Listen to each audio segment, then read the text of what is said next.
नमस्कार दोस्तों, आप लोग कैसे हैं। हमें उम्मीद है कि आप लोग अच्छे होंगे। यदि आप लोग अच्छे हैं तो आपकी तैयारी भी अच्छी तरह से होनी चाहिए। इसीलिए हम आप लोगों के लिए लाए हैं NTPC maths 2024 practice set number 2। दोस्तों, हम आज एनटीपीसी सीबीटी 1 के लिए प्रीवियस ईयर क्वेश्चन करवाने वाले हैं। क्या? प्रीवियस ईयर क्वेश्चन PYQ करवाएंगे, जो कि 5 जनवरी 2021 शिफ्ट नंबर 2 में पूछा गया था।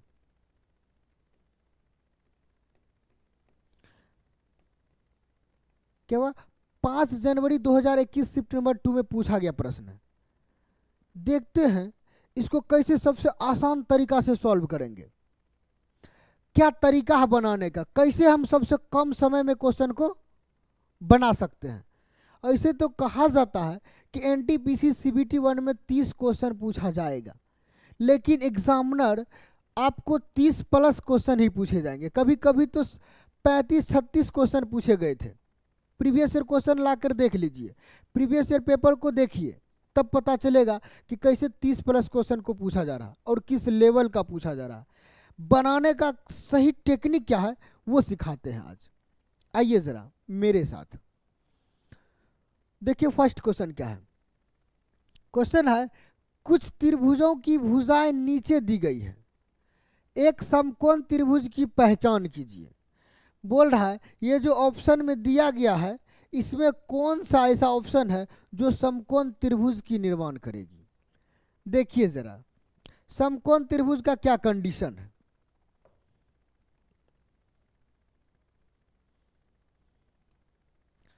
ये देखिए, यदि ये समकोण है, मान लेते इस एंगल को थीटा, तो थीटा के सामने लंब हो जाएगा, ये आधार होगा और ये कर्ण होगा। कर्ण सबसे बड़ी भुजा होती है, ये पता है ना। कर्ण स्क्वायर बराबर क्या होता है? कर्ण स्क्वायर बराबर होता है लंब का स्क्वायर प्लस आधार का स्क्वायर, यानी दोनों छोटी भुजा के स्क्वायर का योग बराबर होगा बड़ी भुजा के स्क्वायर। चेक करेंगे, इसका स्क्वायर कितना होगा? 16, छोटी भुजा है, ये छोटी सबसे बड़ी ये है, तो प्लस 5 का स्क्वायर 25, 16 प्लस 25 कितना हो जाएगा? 41। किसी का स्क्वायर है ही नहीं, खत्म। ऑप्शन ट्राई मारते जाएंगे, ये खत्म हो गया। आगे देखिए, 5 का स्क्वायर कितना? 25 प्लस 5 का स्क्वायर कितना? 25, 25 होगा 50, जो 6 का स्क्वायर नहीं है, इसका मतलब ये भी ऑप्शन गलत। इसको देखिए, 4 का स्क्वायर 16, 5 का स्क्वायर 20, 6 का स्क्वायर 36, सबसे बड़ी संख्या ये है, तो इस छोटी को दोनों को जोड़ेंगे, देखेंगे बराबर हुआ कि नहीं। 16 प्लस 20 किसके बराबर? 36 के बराबर। यानी इसका स्क्वायर 4 का स्क्वायर प्लस 5 का स्क्वायर बराबर किसके स्क्वायर हुआ? अरे 5 का स्क्वायर 25 होता है, 5 का स्क्वायर कितना? 25। इसका मतलब ये भी गलत है, क्योंकि 16 प्लस 25 कितना हो जा रहा है? 41 यहां भी हो रहा है, इसका मतलब ये भी गलत है। चलिए ऑप्शन नंबर चलते हैं डी में। 7 का स्क्वायर कितना? देखिए जरा, 7 का स्क्वायर 49 प्लस 24 का स्क्वायर 576, अब 25 का स्क्वायर होता है 625। जब इस दोनों को जोड़ते हैं तो हमारा ऑप्शन एकदम कंडीशन कंप्लीट कर देता है, इसलिए ऑप्शन नंबर डी इसका राइट आंसर हो जाएगा। कुछ नहीं, दोनों छोटी भुजाओं के स्क्वायर का योग देखेंगे, बड़ी भुजा के स्क्वायर के बराबर होनी चाहिए। समझ गए ना? आइए नेक्स्ट पर। यहां देखिए मजेदार टेक्निक, 1/5√2 - 7 तो ए और बी का मान क्या होगा? जरा देखिए, इसका क्या करेंगे? हर का परिमेयकरण। सबसे बढ़िया ट्रिक क्या है हर के परिमेयकरण करने का? यदि 1/समथिंग में रहेगा तो कुछ नहीं करना, इसको डायरेक्ट ऊपर लिख देना। 5√2 - 7 है, जब ऊपर लिखेंगे हर का परिमेयकरण करते हैं तो उल्टा करते, +7 कर देंगे। +7 रहता तो -7 करते। इसके नीचे क्या लिखा जाता वो सीख ले जरा। इसके नीचे इसका स्क्वायर किसका? 5√2 माइनस इसका स्क्वायर लिखा जाता है। देखिए 5 25, 5 का स्क्वायर कितना 25, √2 का स्क्वायर 2, 25 गुना 2 माइनस 7 का स्क्वायर 49, 25 दूना 50 माइनस 49 कितना होगा 1 होगा। यदि नीचे 1 होता है, कैसे, यदि इस दोनों के स्क्वायर के अंतर यदि 1 होगा तो सीधा चिन्ह बदल के लिख देना है। बाकी यही काम आप नीचे कर सकते हैं या अलग करेंगे, देख लेंगे कितना हो रहा है, जो कैलकुलेशन करने के बाद आएगा। यदि 1 के अलावा कुछ होता तो नीचे भाग में लिख देते, नहीं आया तो कुछ नहीं, केवल चिन्ह बदलना है, याद रख लीजिए, ये आपको काम आएगा। उसके बाद क्या कंपेयर में a√2 प्लस b है। ए क्या है देखिए, जब कंपेयर कीजिए तो √2 का गुणक, √2 गुणक 5 है, तो इसका मतलब a का मान कितना 5। जो अलग प्लस में है वो 7 है, यहाँ प्लस में b है, इसका मतलब b का मान कितना 7 हो गया। a का मान 5, b का मान 7, जहां दिखे वहां लगा देंगे आंसर। चलिए नेक्स्ट क्वेश्चन पे चलते हैं। 10 किताबों का मूल्य 560 रुपये है, तो ऐसी 56 किताबों का मूल्य क्या होगा। देखिए जरा, 10 किताबों का मूल्य कितना है 560, तो एक का कितना हो जाएगा 56 रुपया, तो 56 का कितना होगा, 56 का कितना, एक का 56, तो 56 का कितना, तो 56 गुने 56। अब जरा बता दीजिए 56 गुने 56 कितना होता है। एक छोटा सा नन्हा सा बालक भी बता देगा सर 2500 3156 होगा, 3136 होगा। Option number C right answer. चलिए नेक्स्ट क्वेश्चन देखते हैं। दो समरूप त्रिभुज एबीसी, एकदम ध्यान से देखें तब मजा आएगा।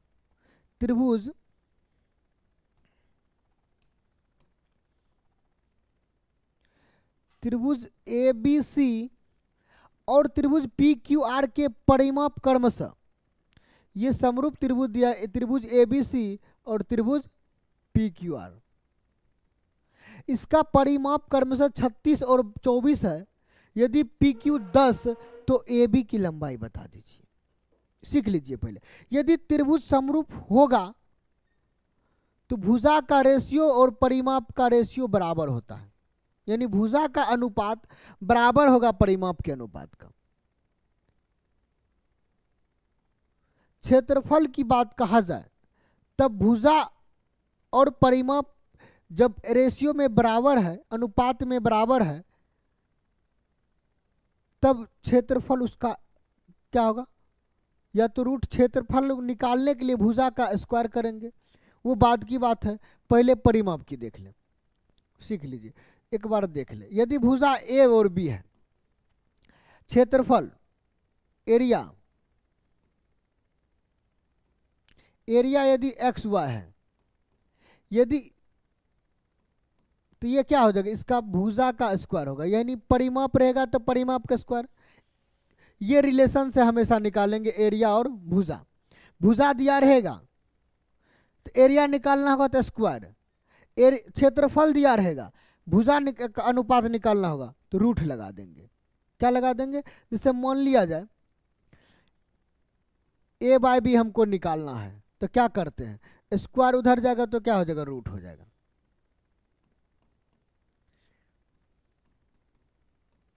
ये साइड है, ये एरिया है। कब, जब समरूप रहेगा त्रिभुज तब। हमें क्या बोला है, हमें केवल परिमाप और भुजा दिया है, परिमाप का रेशियो बराबर भुजा का रेशियो। आ जाइए लिखेंगे 36/24, ये परिमाप का रेशियो आ गया, बराबर भुजा का। लेकिन ध्यान रखें, चेक करेंगे ये 36 है किसका, त्रिभुज एबीसी का। यहाँ से देख लिए क्रमशः लगा है, तो त्रिभुज एबीसी ऊपर लिखा है, तो यहाँ भी त्रिभुज एबीसी का मान ऊपर लिखेंगे और PQR का नीचे लिखेंगे। तो AB देखिए हमको मांग रहा है, इसका मतलब ये ऊपर आएगा। इस बात को याद रखें, केवल यही सेटिंग करना था, क्वेश्चन में कुछ नहीं था, केवल इसी के लिए कुछ स्टूडेंट गलत करके आते हैं। PQ वाला त्रिभुज नीचे लिखा है, इसका मान नीचे लिखेंगे। अब हल कर लीजिए, 12 तिया 12 दूना 2 पचे ए बी आ गया कितना 15,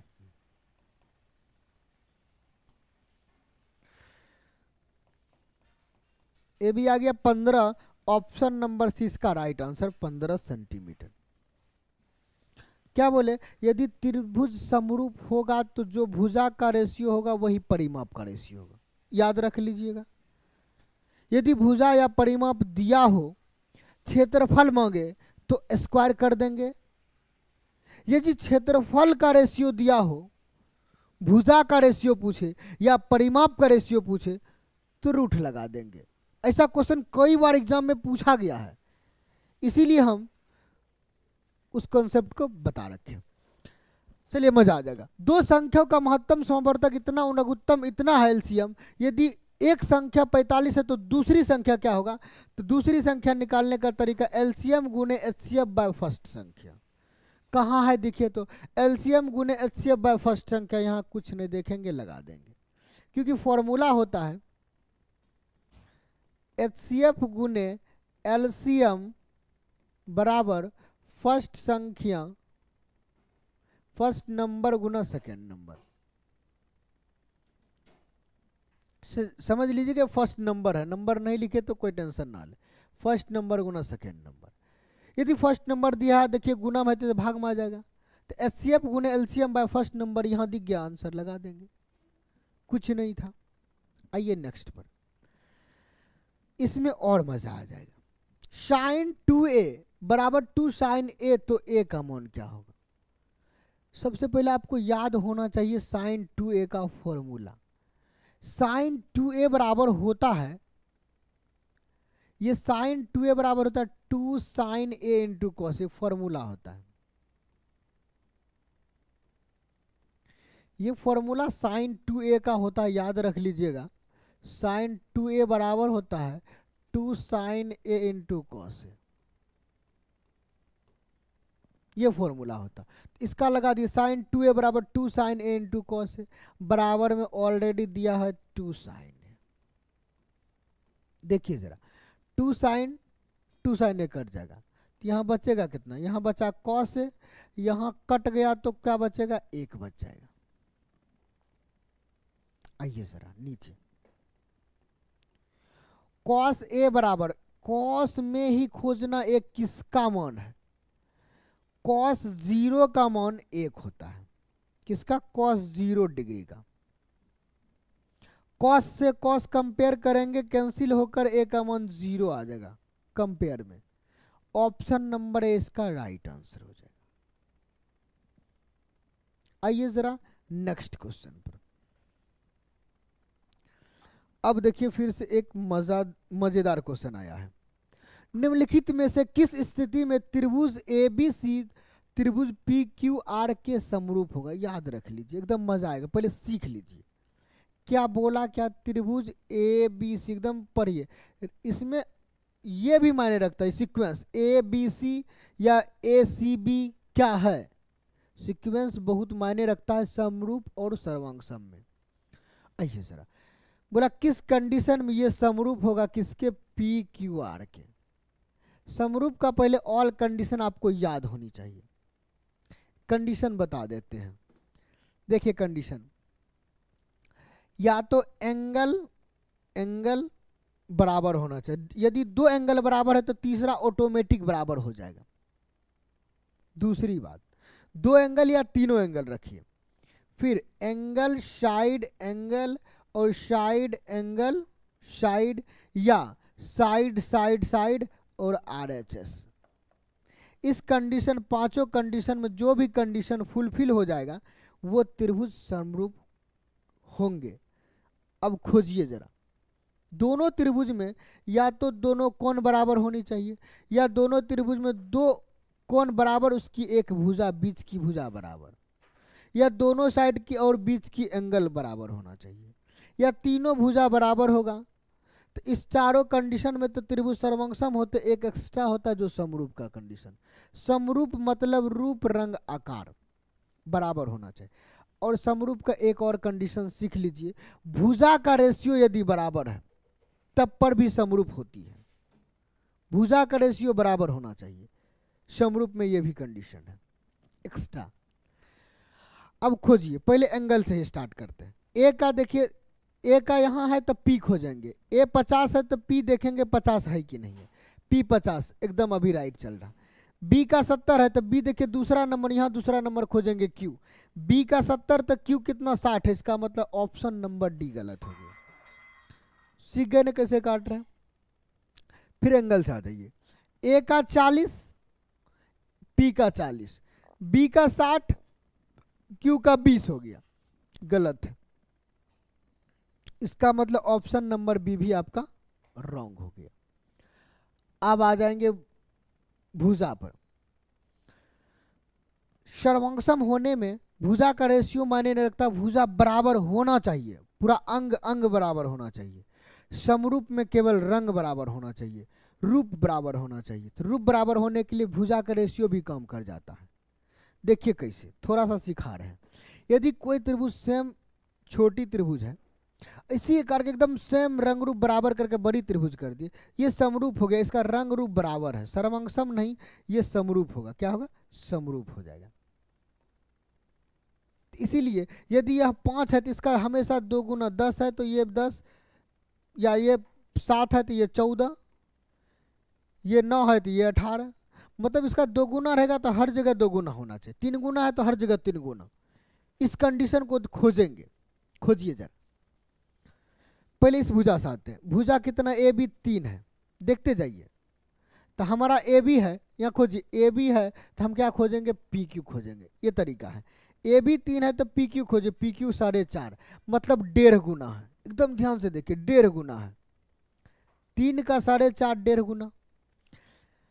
BC 7.5 है, तो यहाँ BC कहाँ है? देखिए ये BC है, तो खोजेंगे QR में। तो BC कितना? 7.5, QR खोजिए तो QR 7.5 का 1.5 गुना नहीं, बराबर हो गया।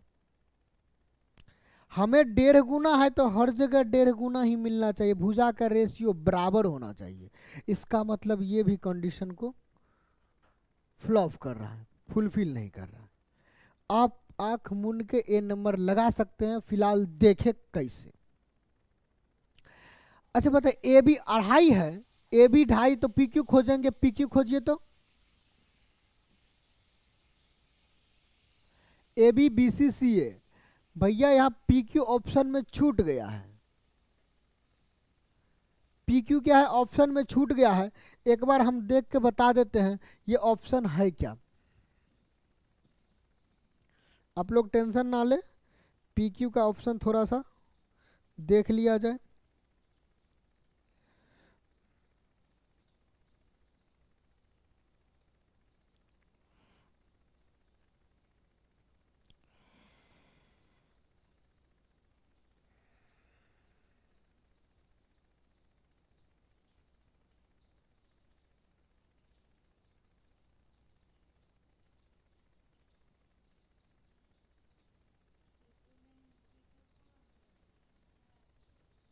चलिए, पी क्यू कितना दिया? 5 है, देख लीजिए आप लोग, लिख देते ऑप्शन में। ये पी क्यू 5 सेमी है, याद रख लीजिए। अब कंपेयर कीजिए जरा, ए बी 2.5 है तो पी क्यू 5 है, 2 गुना, कितना? 2 गुना। फिर खोजेंगे BC 4.5, तो इसका 2 गुना 9 होना चाहिए। कौन? QR। QR कितना? 9 है, एकदम राइट। अब देखिए AC CA AC लास्ट में PR 2 गुना होना चाहिए, AC 3.5, PR कितना? 7, 2 गुना। इसका मतलब एकदम right answer option number A होगा, जो रेशियो बराबर है, यानी 2 गुना है तो 2 गुना चलते रहना चाहिए। समझ गए ना? आइए नेक्स्ट पर। ये देखिए फिर से मजेदार क्वेश्चन, एनटीपीसी में पूछा गया प्रश्न है, आगे भी पूछा जा सकता है। ऐसा कोई जरूरी नहीं कि क्वेश्चन एनटीपीसी में पूछा गया तो एनटीपीसी में ही पूछेगा। रेलवे के किसी भी एग्जाम में पूछ सकता है, चाहे वो एलपी हो, ग्रुप डी हो, टेक्नीशियन हो, कुछ भी हो। तो आप लोग को रेलवे का ऑल प्रीवियस ईयर क्वेश्चन देख लेनी चाहिए। चलिए देखिए, वर्ग 90 से 120 और 120 से 150 के वर्ग चिन्हों का योग, एकदम ध्यान रखें। पहले वर्ग चिन्ह तो निकाल लीजिए, वर्ग चिन्ह निकालेंगे तब तो वर्ग चिन्हों का योग निकलेगा। वर्ग चिन्ह कैसे निकाला जाता है भैया जरा बतावा। वर्ग चिन्ह या वर्ग चिन्ह बोलेंगे। वर्ग चिन्ह निकालता उच्च सीमा प्लस निम्न सीमा बाय 2।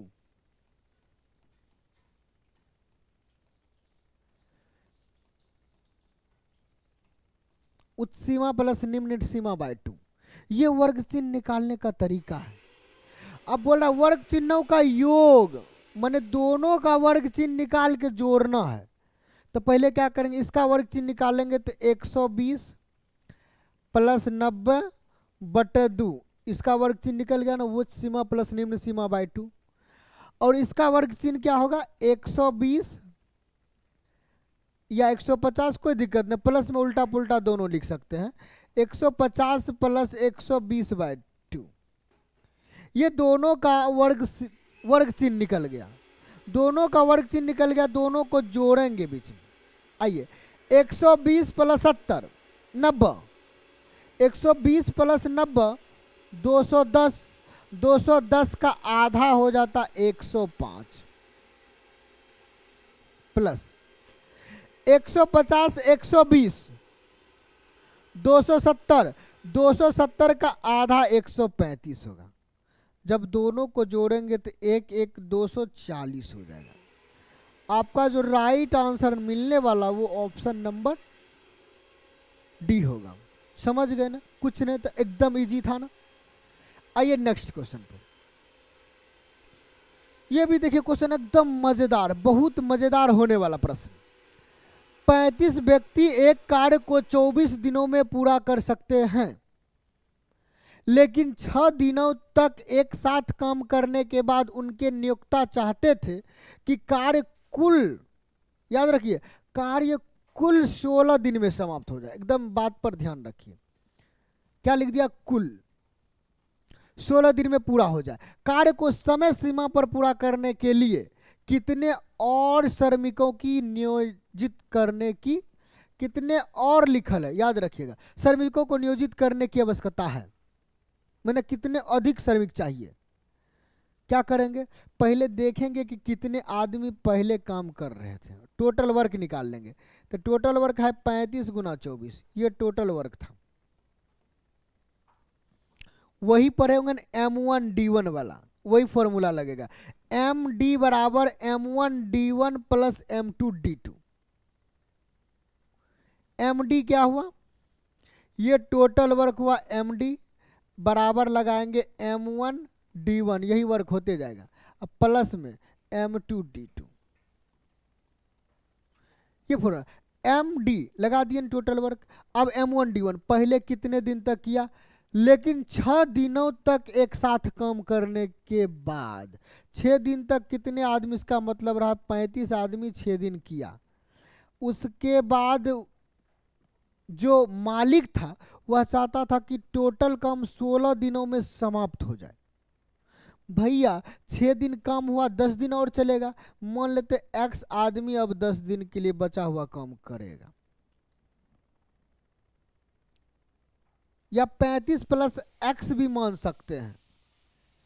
हम X मान लेते, बाद में 35 घटा लेंगे, आपकी मर्जी है, जितना आदमी एक्स्ट्रा लग रहा है। अरे 35 आदमी तो काम कर ही रहा है, और आदमी कितना लाया गया, तो 35 प्लस X भी यहां लिख सकते हैं, 35 प्लस X गुने 10। लेकिन कोई मतलब नहीं, फालतू हो जाएगा, इसलिए हम ऐसा किए। अब तरीका क्या, इसको यदि इधर लाएंगे तो आप लोग को सिखाए होंगे हम कि जब इसको इधर लाएंगे तो 35 कॉमन हो जाएगा।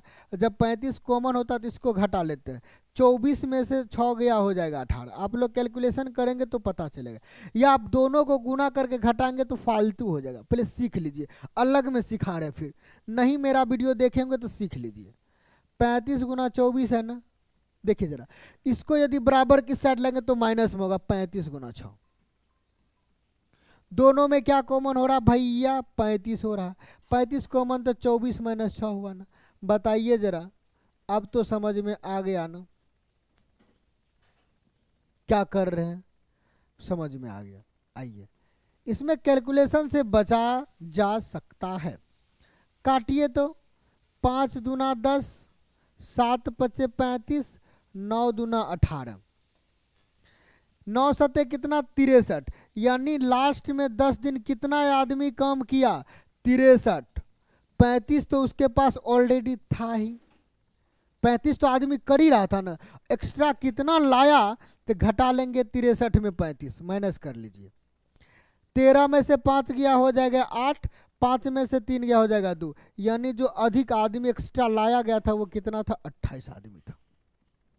समझ में आ गया ना, कुछ था क्या, एकदम इजी सा प्रश्न। आइए नेक्स्ट पर।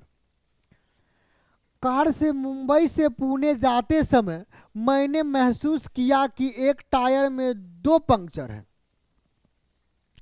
अपने पिछले अनुभव के आधार पर मेरा मानना था कि पहला पंचर अकेले 9 मिनट में टायर को सपाट बना देगा और दूसरा पंचर अकेले 6 मिनट में टायर को सपाट बना देगा।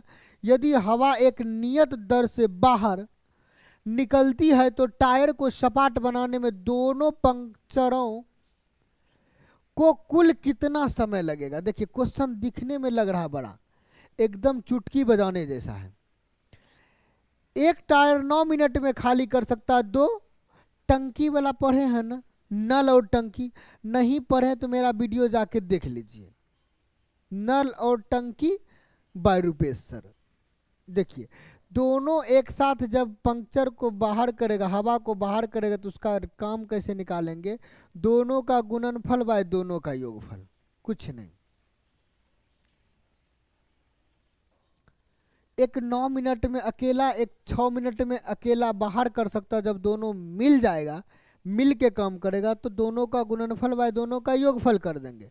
9 छाक के 54 बटा हो जाएगा 15, काटेंगे 18 तिया 54, 5 तिया 15, भैया भागा लगा दीजिए, 5 तिया 15 बच गया 3, 3 बटा 5। देखिए तो कहीं दिख रहा क्या, 3.3 बटा 5 मिनट, ऑप्शन नंबर ए इसका राइट आंसर हो गया।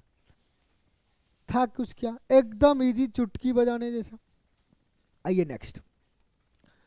2 से 12 तक की संख्याओं का कौन सा भिन्न भाज्य संख्या है। आप भी क्वेश्चन पढ़ के कंफ्यूज हो गए होंगे कि भाई ये क्या पूछ दिया, तो समझ ही नहीं आ रहा। लेकिन पहले देखें, 2 से 12 तक लिखिए तो 2 भी आएगा क्योंकि से है, 3, 4, 5, 6, 7, 8, 9, 10, 11, 12। इसमें बोल रहा भाज्य संख्याओं का भिन्न, मतलब अभाज्य को नहीं लेना है, भाज्य को गिनना है। काउंट कीजिए कितने भाज्य संख्या बताइए तो। देखिए 2 अभाज्य 3 अभाज्य, ये भाज्य 1 भाज्य, 2 भाज्य, 3 भाज्य, 4 भाज्य, 5 भाज्य, 6 भाज्य। इसमें कितने भाज्य संख्या है तो बोलेंगे 6 संख्या है। और टोटल लिखा जाता है नीचे, टोटल कितने संख्या, तो 1 2 3 4 5 6 7 8 9 10 11। टोटल कितना संख्या, तो 11। 6 बटा 11 इसका right answer option number C हो जाएगा, कुछ नहीं था, एकदम इजी सा प्रश्न। यदि पूछ लेता अभाज्य संख्या की भिन्न, तब क्या करते, अभाज्य संख्या कितने हैं, 1 2 3 4 5, तो 5 बटा 11 इसका राइट आंसर हो जाता। आइए next. a plus 0 0 plus a बराबर a, जहां a एक वास्तविक संख्या है तो निम्न के कारण सत्य है। किसके कारण, पहले सीख लीजिए। योग का क्रम विनिमय नियम ये कहता है यदि a प्लस b बराबर होगा b प्लस a, इसमें योग का क्रम विनिमय नियम योग उल्टा होगा। योग का सहचर्य नियम, सहचर्य नियम ये कहता है कि a होगा प्लस b प्लस c, इसमें 3 आएगा ब्रैकेट में, बराबर होता है a plus b bracket c। योग का सहचर्य नियम। योग का व्युत्क्रम गुण कहता है a में या तो जोड़ दीजिए माइनस ए या माइनस ए में जोड़ दीजिए ए, बात हमेशा क्या आएगा, 0 आएगा।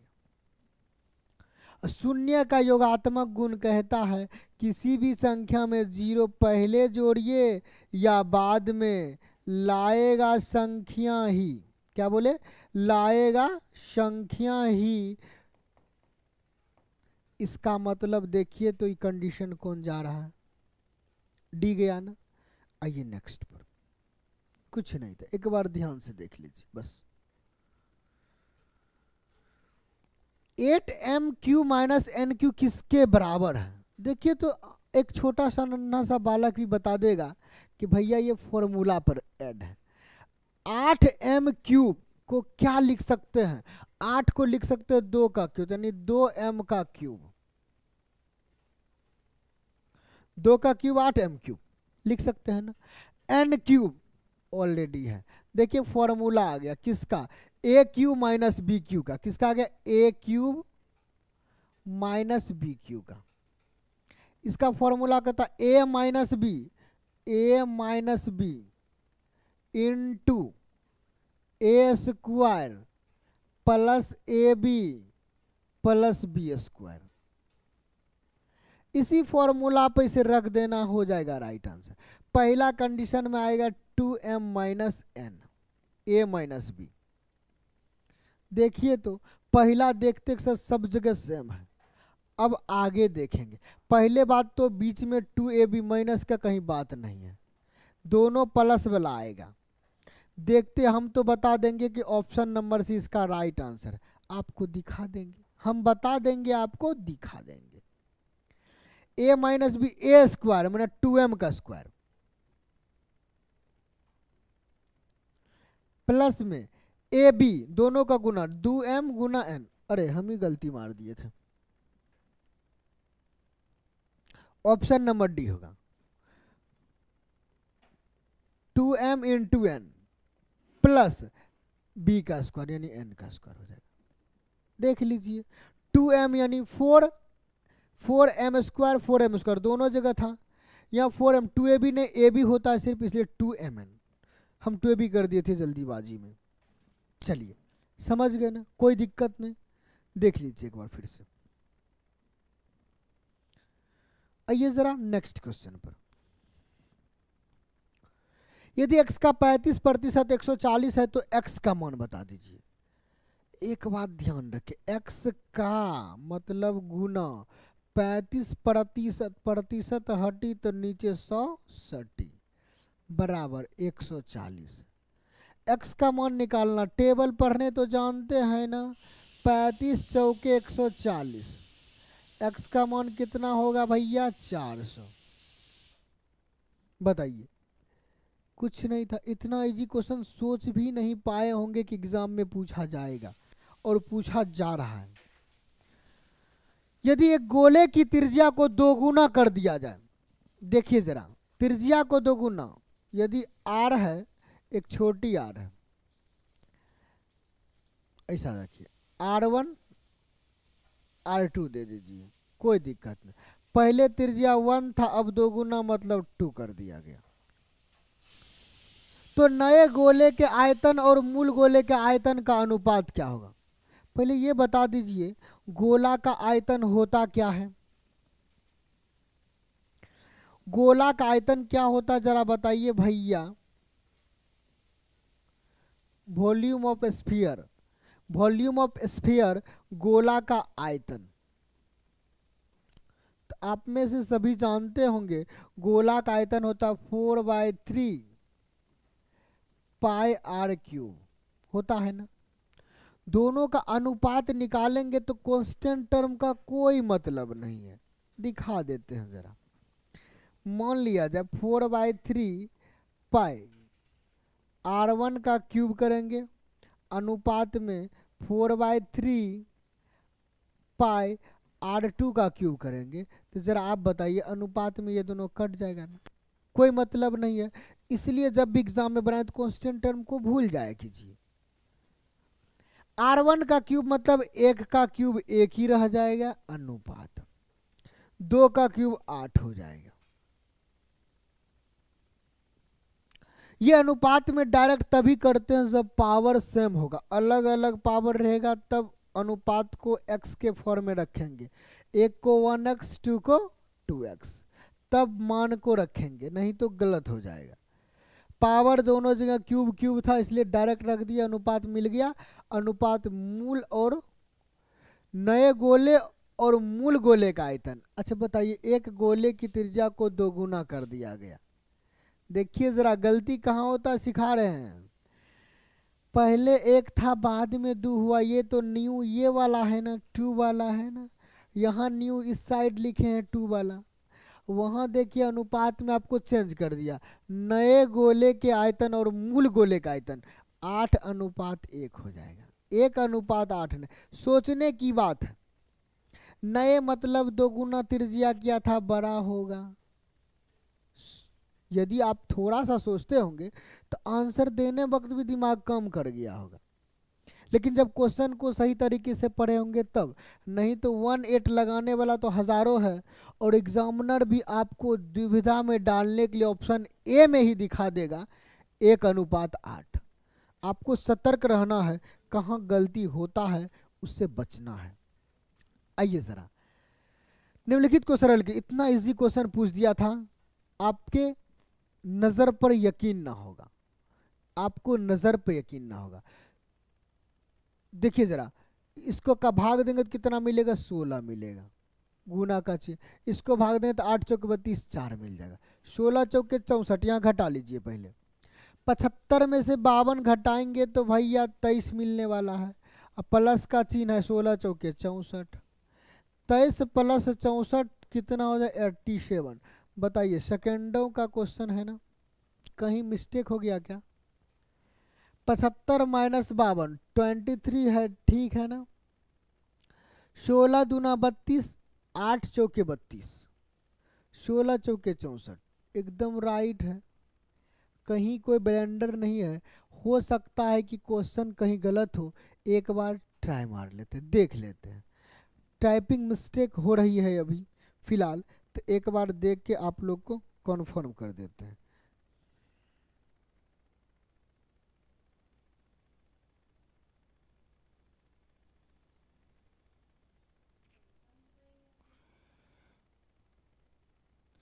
हाँ देखिए, क्वेश्चन में जो है ये आपको 75 नहीं 72 दिया, क्योंकि जो बनाते वो सही रहता है, इसमें टेंशन लेने की जरूरत नहीं, ना घबराना है ना हड़बड़ाना है। जो बनाए वो आंसर सही है एकदम फिक्स, लेकिन आपको ऑप्शन से मतलब एक बार क्वेश्चन को देख लिए, ये 72 है, क्या है 72 है। अब एक बार आंसर पर आ जाते हैं। 72 में से 52 गया, कितना हो जाएगा, तो 20 हो जाएगा। 20 प्लस 64 कितना हो जाएगा, 84 हो जाएगा। आपका ऑप्शन नंबर 20 का राइट आंसर हो जाएगा। चलिए नेक्स्ट क्वेश्चन पे आते हैं। एक शहर की वर्तमान जनसंख्या 50,000 है, यदि शहर की जनसंख्या में वार्षिक रूप से 4% की वृद्धि होती है तो 2 वर्ष के बाद क्या होगा?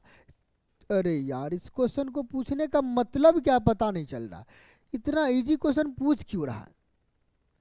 50,000 एक शहर की जनसंख्या है, बोला प्रत्येक साल 4% बढ़ रहा है, तो 104/100 कर लेंगे।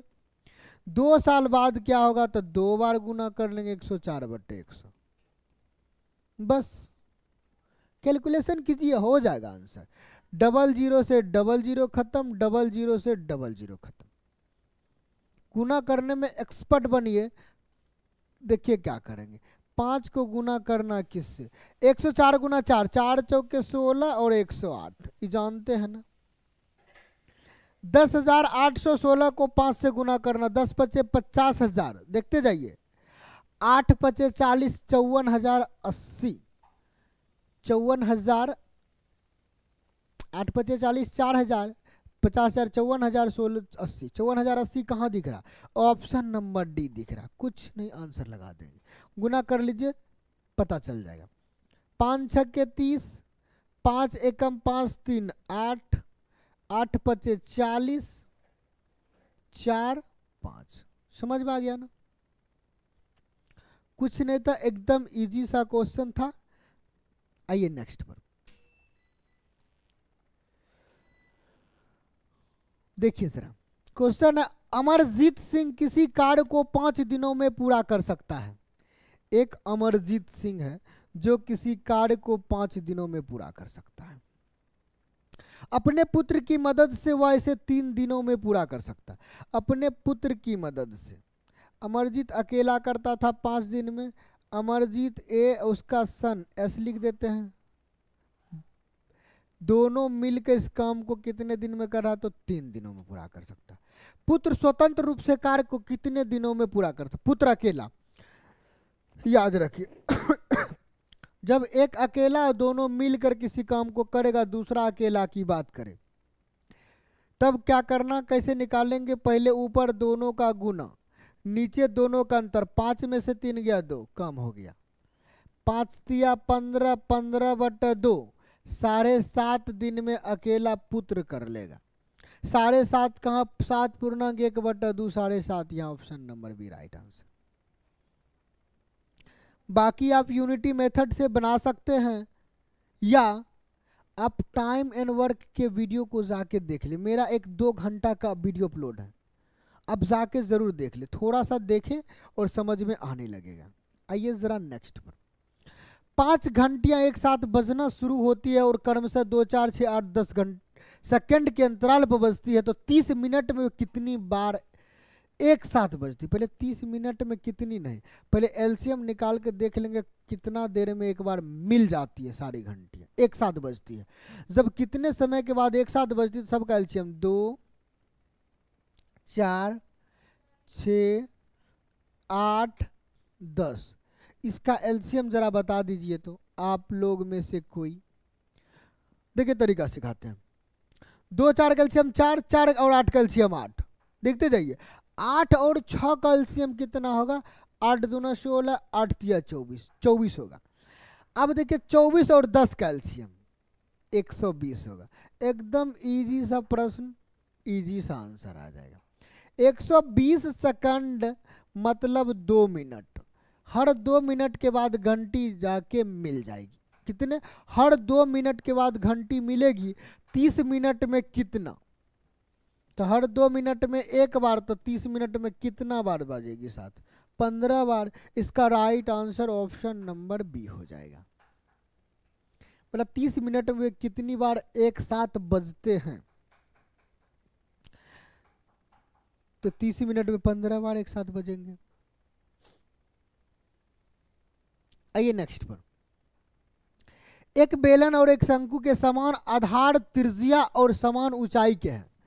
समान त्रिज्या, समान ऊंचाई, ऊंचाई भी समान, त्रिज्या भी समान, एकदम मजा आ जाएगा, बहुत मजा आएगा। तो बेलन के आयतन और शंकु का आयतन का अनुपात क्या होगा।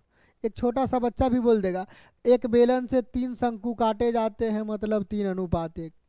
ऑप्शन नंबर ए लगा देंगे, बी कुछ नहीं है। आइए दिखा देते हैं। बेलन का आयतन होता πr²h, शंकु का आयतन होता 1/3 πr²h। क्योंकि त्रिज्या और ऊंचाई दोनों बराबर है, तो भैया πr² से πr² कट गए, खत्म हुए। अनुपात है तो 3 यहाँ आ जाएगा, 1 वहां आ जाएगा। बताइए, क्वेश्चन को देखते ही आंसर लगाना था आप लोग को। आइए जरा नेक्स्ट पर। इतना का मान कितना होगा, इतना का मान कितना होगा, तो पहले तो 0.4 है प्लस, इसको लिखेंगे तो 0.404 हो जाएगा। जब इसको जोड़ेंगे तो जरा बताइए कैसे जोड़ेंगे। 0.404 है, यहाँ है 0.4, अपने मन से 2 0 लगा के जोड़ देंगे, या नहीं भी लगाएंगे 2 0, तो पॉइंट के बाद ऐसे एरन छोड़ देंगे। 4080, यानी 804, 0.804 इसका राइट आंसर हो जाएगा। कुछ था क्या, एकदम इजी सा प्रश्न। आइए नेक्स्ट। 100 मीटर चौड़ी एक सड़क के दोनों ओर समान ऊंचाई की 2 दीवार है। सड़क के एक बिंदु पर 2 सीढ़ियां 2 दीवारों के साथ इस प्रकार हैं कि वे उस बिंदु से 2 उन्नयन कोणों को 60 डिग्री और 30 डिग्री पर इंगित करती है, तो लंबी सीढ़ी की लंबाई क्या होगी। मजा आ जाए, क्वेश्चन कुछ नहीं।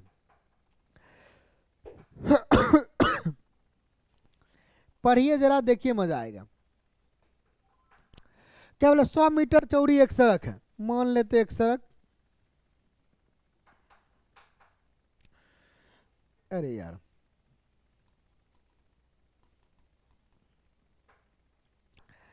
देखिए, सड़क की चौड़ाई से 2 लाइन मान लेते हैं, ये सड़क है, ठीक है ना, 100 मीटर। अब देखिए 100 मीटर चौड़ी एक सड़क के दोनों ओर समान ऊंचाई की 2 दीवार है। 2 दीवार है भैया, खड़ा कीजिए दीवार दोनों साइड।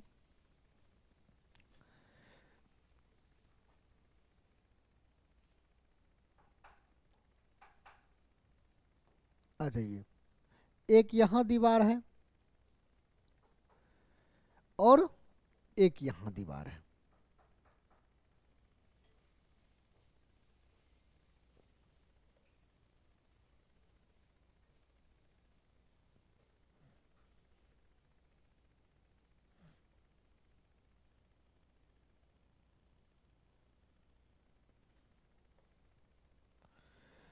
देख लीजिए, 2 दीवार खड़ा कर दिए, दो समान ऊंचाई के है, इसे और छोटा कर सकते हैं थोड़ा सा।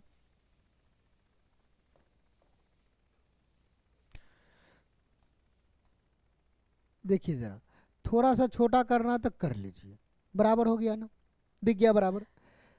अब आगे पढ़िए, समझ में आ जाएगा।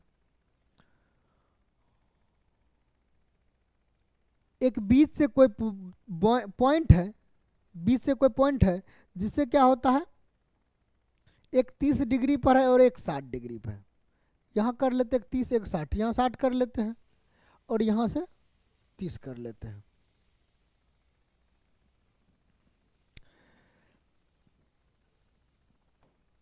एक की तरफ 60 डिग्री है, ये 30 होगा क्योंकि जो बड़ा होगा वो एंगल छोटा होगा, ये 60 डिग्री है। अब जरा देखिए, रेशियो पता होगा ना, रेशियो पता है कि नहीं सीख लीजिए। 30 का रेशियो होता है 1√3 का, ये 1 होगा, ये रेशियो में √3 होगा, ये √3 होगा। 60 का होता है ये √3 का। आप एक चीज जरूर सीख लें, आइए जरा,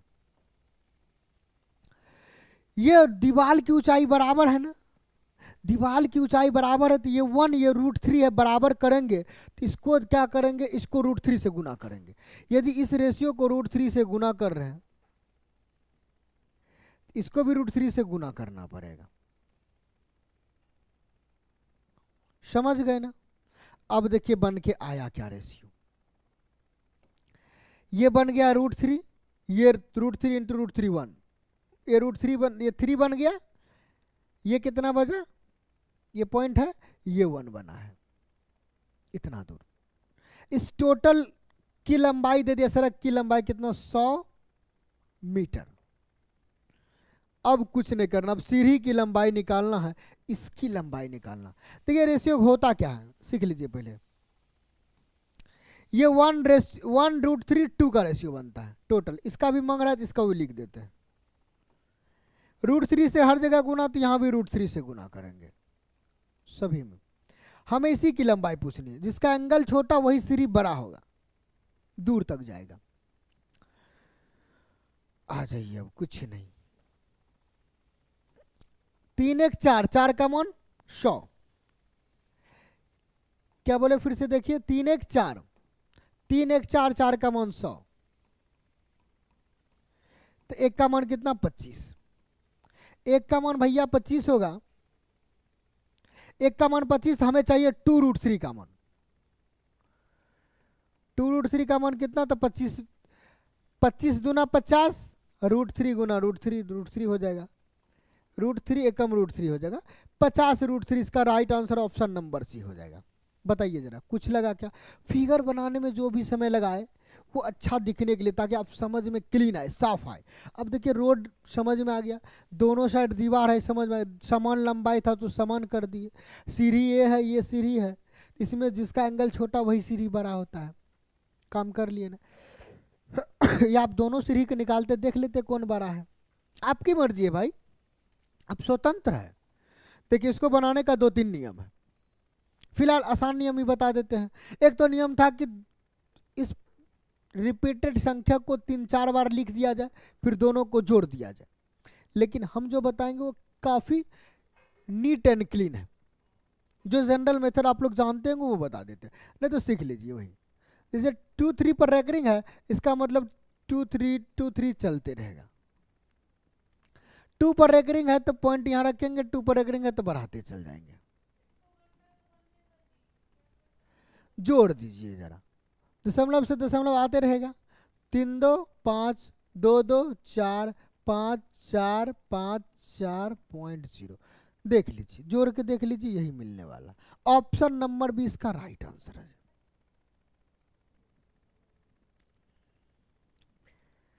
आइए जरा नेक्स्ट क्वेश्चन पर।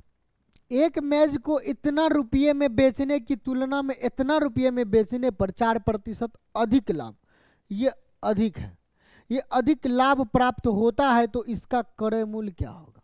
एक बार देखिए तो 1750 में पहले बेच रहा था, अब कितना बेच रहा है? 1800 में, यानी 50 रुपया अधिक किया। कितना रुपया? 50। 1750 से 50 करेंगे 1800, मतलब 50 रुपया का मान कितना हो गया? 4%। इस 50 रुपया अधिक बेचने के वजह से 4% का हेरा फेरी।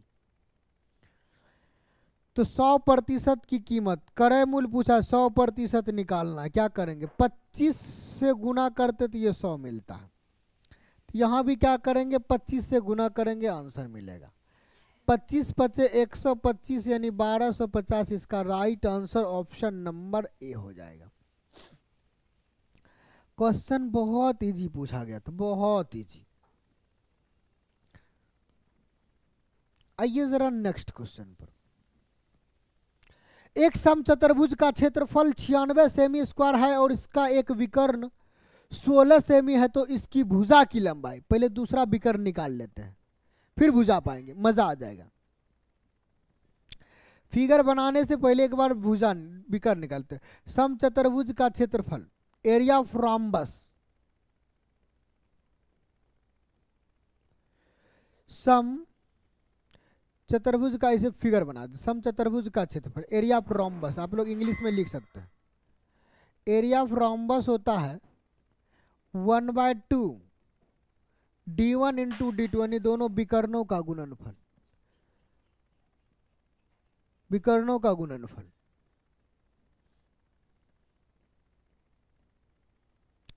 चलिए, एरिया ऑफ दिया कितना? 96 इक्वल टू 1/2, एक विकर्ण कितना दिया हो भैया? 16 d2। इससे काटेंगे तो 8 बार में कट जाएगा, इससे काटेंगे तो 12 बार में कट जाएगा। d2 कितना मिल गया? 12 मिल गया। अब देखिए मजा आएगा। आइए मजा आप लोग को दिलाते हैं।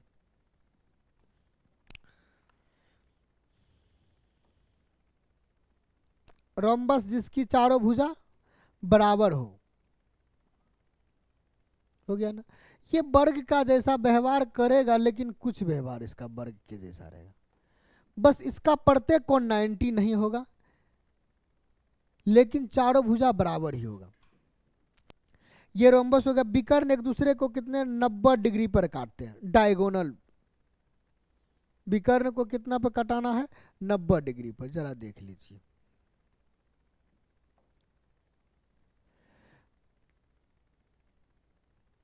अरे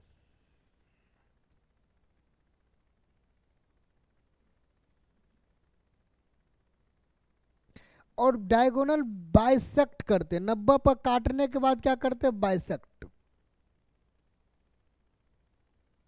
90 पर काटने के बाद बाइसेक्ट करते। बाइसेक्ट मैंने दो बराबर है, जितना ये होगा उतना ये, जितना ये विकर्ण का ये साइड होगा उतना ये होगा। बाइसेक्ट का मतलब ये होगा।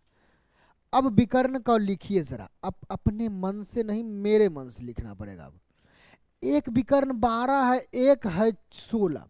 जरा देखिए 16 है तो यदि इसको 12 बड़का को 16 मानते तो ये 8 हो जाएगा और ये भी 8 हो जाएगा। कोई दिक्कत है क्या? बांट लेगा आधा आधा। अब जरा देखिए, एक 12 है तो ये हो जाएगा 6 और ये भी हो जाएगा 6। अब हमें एक भुजा चाहिए, सब भुजा बराबर होता है ना, इसकी सारी भुजा बराबर होती है, कोई एक भुजा निकालना, किसी एक त्रिभुज में चले जाना है। आइए जरा मेरे साथ, हम आते हैं इस त्रिभुज में, इस त्रिभुज में ये समकोण है, इसके सामने 90 डिग्री कर्ण हो जाएगा एच। एच हमें कैसे निकलेगा जरा बताइए तो आप लोग, एच कैसे निकाल सकते हैं? एच निकलेगा 6 और 8 का पेयर होता है, देखिए 3 4 5 ट्रिपलेट होता है, तो इसका 3 दूना 6, 4 दूना 8, तो 5 दूना 10, ट्रिपलेट के हिसाब से एच कितना निकल जाएगा कर्ण, यानी भुजा कितना निकल जाएगा, एच कितना निकल जाएगा 10 निकल जाएगा। ऑप्शन नंबर सी इसका राइट आंसर। आप लोग देख लीजिए, इसका स्क्वायर करेंगे जब इसका स्क्वायर प्लस इसका स्क्वायर मिल जाएगा, एच निकालना हो तो रूट अंडर लगा देंगे, 6 का स्क्वायर प्लस 8 का स्क्वायर, आप लोग कर लीजिएगा, मेरा तो डायरेक्ट फंदा है।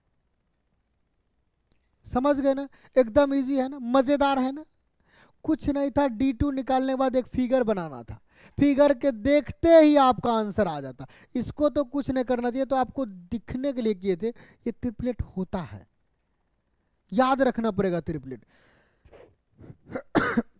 नहीं रखेंगे तो आपको वही करना पड़ेगा, क्या, इसका स्क्वायर प्लस इसका स्क्वायर का रूट, अपने आ जाएगा 10। आइए नेक्स्ट पर देखिए जरा क्वेश्चन को, निम्नलिखित में से कौन सा सही है जब एक सूत्र का प्रतीकात्मक अर्थ होता है, ए मिश्रधन, पी मूलधन और एसआई साधारण ब्याज। देखिए इसको तो आप लोग जानते होंगे ना, मिश्रधन बराबर होता है मूलधन प्लस ब्याज, बस जहां दिखे लगा देना, ए बराबर पी प्लस एस आई, ए बराबर पी प्लस एस आई, यहां दिख गया। यदि ये नहीं मिलता तो कैसे रहता, ए माइनस पी बराबर एस आई, या मूलधन निकालना रहता तो ए, एस आई को इधर कर लेंगे तो minus, A minus S I बराबर पी रहता, और कोई दिक्कत नहीं है, या तो पी दिया रहता, एस आई बराबर दिया, या ए बराबर दिया रहता, खोज लेते। हो सकता था आपके ऑप्शन में ये ना मिलता, तब इसको खोजते। आइए जरा नेक्स्ट पर,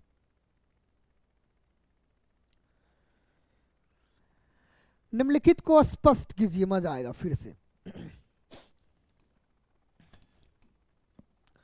देखिए कैसे हल करते हैं, 7/2 है, ठीक है, भागा है, इसको गुना में बदल देंगे तो गुना कितना हो जाएगा, 2/5 होगा, 5/2 है, तो फिर गुना कितना है, 3/2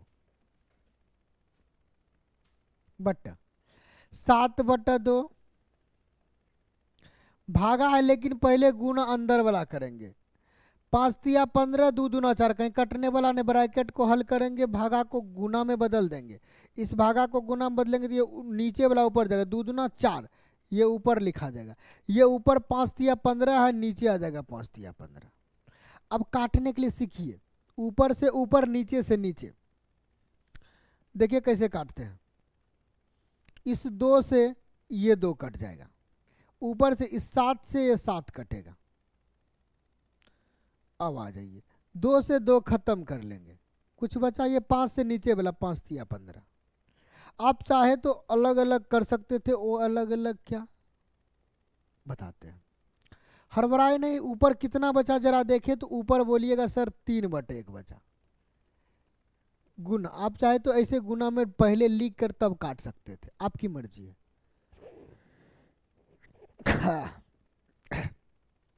4/3 है, भागा में तो गुना में जाएगा तो हो जाएगा कितना, 3/4, 3 तिया 9/4, इसका राइट आंसर ऑप्शन नंबर जहां दिखे वहां लगाना है। अरे यार कहीं कुछ छूट गया क्या भाई? अच्छा आंसर अभी नहीं आया, अभी तो पार्टी शुरू हुई है, अभी इसको हल करना बाकी है ना। कीजिए, 5.25 है, इसको पॉइंट को हटाएंगे तो नीचे कितना आएगा, 100 आएगा, 25 चौके 100, 25 गुना 21। इसको हल कीजिए पहले, ऊपर नहीं कुछ तो केवल कितना 3/1 है गुना में, नीचे जरा देखिए 4/3 भाग में है, तो इसको उल्टा गुना में लिखेंगे तो 3/4। ये फिर भाग में, भाग को गुना में बदलने से उलट जाता है, 21/4 4/21 बन जाएगा। काटिए जरा, 4 से 4 खत्म, 3 से कट जाएगा 7 बार में, कितना बटा 3/7 बच गया, कितना बचा 3/7, इसका राइट आंसर। देख लीजिए जरा, कुछ नहीं, एकदम इजी है, एकदम इजी। 3/7 जहां देखे वहां आंसर लगा देना है। ऑप्शन नंबर 20 का राइट आंसर हो जाएगा। आइए जरा नेक्स्ट। एक्स और वाई एक दूसरे के साथ प्रत्यक्ष रूप से बदलते रहते हैं। जब x 10 y 15 है तो निम्नलिखित में से कौन x और y के संगत मानों का युग्म नहीं है?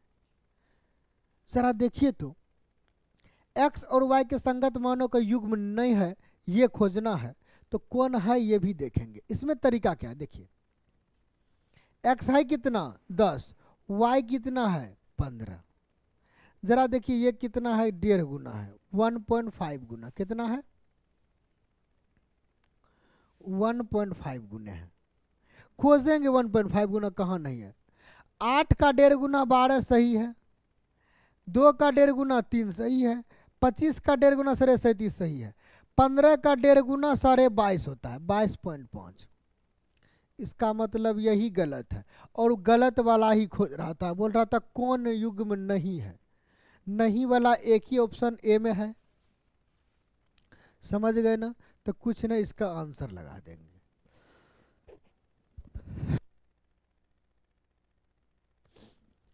आइए अब नेक्स्ट क्वेश्चन पर चलते हैं। देखिए मजेदार क्वेश्चन, एकदम इजी और मजेदार। कुछ नहीं करना, पावर को 2 दूना 4 दूना 8, कुछ नहीं, 2 पर पावर 8 लगा देंगे, हो गया राइट आंसर। कुछ करना ही नहीं था। ये सब क्वेश्चन पूछा ही जाता है कि 1 सेकंड में आंसर दीजिए। मजेदार क्वेश्चन ये है, इसमें कुछ करना है, हम तो कहेंगे देखते ही लगा देंगे ऑप्शन नंबर सी इसका राइट आंसर। आप सोचेंगे सर आप याद कर लिए होंगे, नहीं, आपको याद होनी चाहिए। a + b का होल स्क्वायर माइनस 2a भी होता है a² + b²। a के स्थान पर साइन स्क्वायर है, b के स्थान पर कॉस स्क्वायर है, साइन स्क्वायर है प्लस कॉस स्क्वायर है बराबर 1, हो गया ना। अब भी कर लिए, चलिए हल करके दिखाते हैं। a + b का होल स्क्वायर क्या होता है a², फॉर्मूला डायरेक्ट निकल तोड़ दीजिए, a² + b², a + b का whole square a² + b² + 2ab + 2 × sin a × cos। Last में दिया हुआ -2 sin a × cos। जरा आप लोग बता दिए, माइनस प्लस खत्म। साइन स्क्वायर ए प्लस कॉस स्क्वायर ए का मान, इसका मान कितना हो जाएगा 1 हो जाएगा। ऑप्शन नंबर सी हो गया ना। कुछ लगा क्या? तो दोस्तों आप लोग को यह वीडियो कैसा लगा? यदि अच्छा लगा लाइक कमेंट्स करते हुए वीडियो को अधिक से अधिक शेयर कर दे, ताकि जितने भी स्टूडेंट एनटीपीसी की एग्जाम देने वाले हैं उन सभी को फायदा मिल जाए, क्योंकि इनसे बढ़िया सेट अभी यूट्यूब पर नहीं मिलने वाला है। धन्यवाद।